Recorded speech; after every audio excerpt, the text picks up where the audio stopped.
everyone, it's Tinky and Joey here. We are back with another video for you this week. Joey's going to talk to you about pony illnesses, so we're going to run through a couple that you need to watch out for and a few of the signs and the symptoms and what you should do if you think your pony has a illness. So the first one we're going to talk about is colic. Now colic is like the horse version of a tummy ache. There's lots of different things that cause a tummy ache, just like you might get a tummy ache for lots of different reasons. Just like us, colic is normally caused by some kind of food related issue.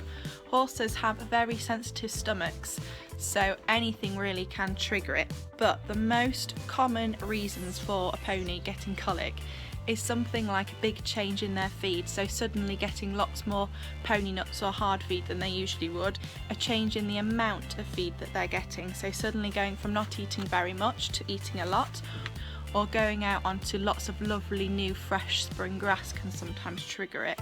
Just like if you were to completely change your diet, you would probably get a tummy ache. Something else that might cause them to get colic would be feeding related to exercise, so feeding a big meal just before or just after they've worked.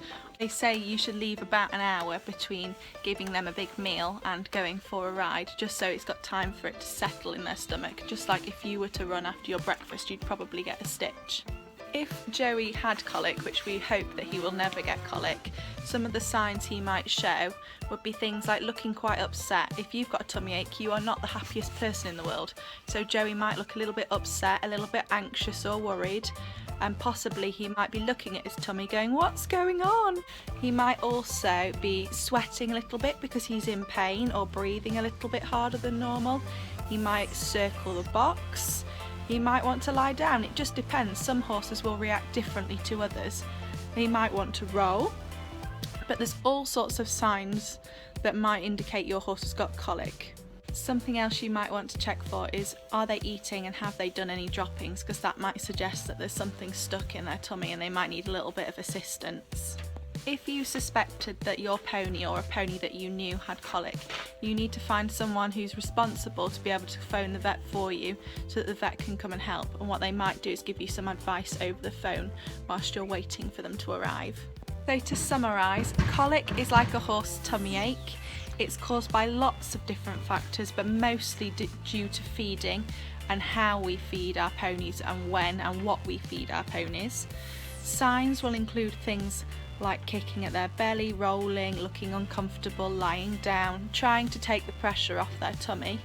And if you suspect your pony has got colic, you need to find someone to call the vet for you. The second illness Joey wants to talk to you about is laminitis. Laminitis is a very complicated disease, but it involves the foot.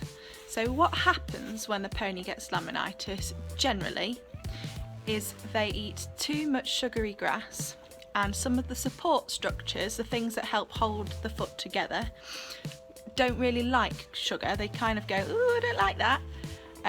And to cut a long story short, they stop supporting the bones in the foot. Now in the foot there is a hoof-shaped bone and it's called the pedal bone. Now when these little structures stop looking after the pedal bone, there's nothing to hold it in the foot anymore. So what can happen is the pedal bone rotates and it kind of tips, and it can, in severe cases, drop through the bottom of the foot. Now obviously we don't want bones coming out through the bottom of our pony's feet. You can imagine if your bones in your foot came out through the bottom of your foot, that's going to be extremely painful. So there are a few things that we need to do to make sure that that doesn't happen to our pony. So just like colic, there are numerous reasons why a pony might get laminitis. It's not just down to their diet and their weight.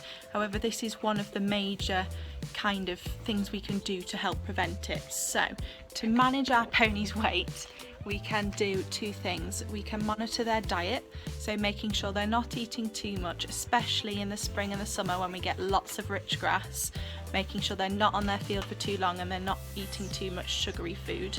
But at the same time, we don't want to limit that too much. We don't want skinny ponies, that's not good either. The second thing we can do is monitor their exercise where we can and where it's safe and practical for us to do so. So by keeping them moving, they're burning more energy, so that can help to monitor their weight a little bit. Now, if Joey had laminitis, there would be a few kind of signs and symptoms that we might see. So the biggest one that you might see would be he'd want to lean back on his feet. So he'd kind of want to lean back on his heels just to take the weight off his feet a little bit, because they will be quite painful. Now, if his feet are painful, he's probably not going to want to move very much, and certainly not at speed, so he's not really going to be galloping around the field. He might not also want to walk over stony ground or things that are hard, because that's going to be sore on his feet, and he also might not want to turn in tight circles, because that's going to be quite sore. He might also not want to pick his feet up, because that'll put lots of pressure on 3 feet instead of 4, and he might shift his weight from one side to the other to try and take the pressure off a little bit, or he might try and take the pressure off his feet completely and lay down more than usual. If his feet are hurting, he's probably not going to be the happiest pony in the world, so you might see that they're a little bit grumpy or upset more than usual. Now, laminitis can be quite dangerous because sometimes it can escalate quite quickly, it can get worse quite quickly. So even if you're not sure, make sure that if you think your pony or a pony you know who's got laminitis or might be showing signs of it, make sure you get an adult or somebody responsible who can contact the vet for you, because the vet will be able to advise you and help you. So to summarise, laminitis is usually a disease caused by their diet and eating too much sugary food, but not always. Signs include trying to take that pressure off their feet because their feet will hurt, and if you suspect a pony's got laminitis, you need to be calling the vet. So that is all for this week. I hope that that's been useful for you and you've learned a little bit more about colic and laminitis, because they are 2 very important illnesses to kind of know about and be on the lookout for. Have a great week, and I will see you all soon, won't we, Joey?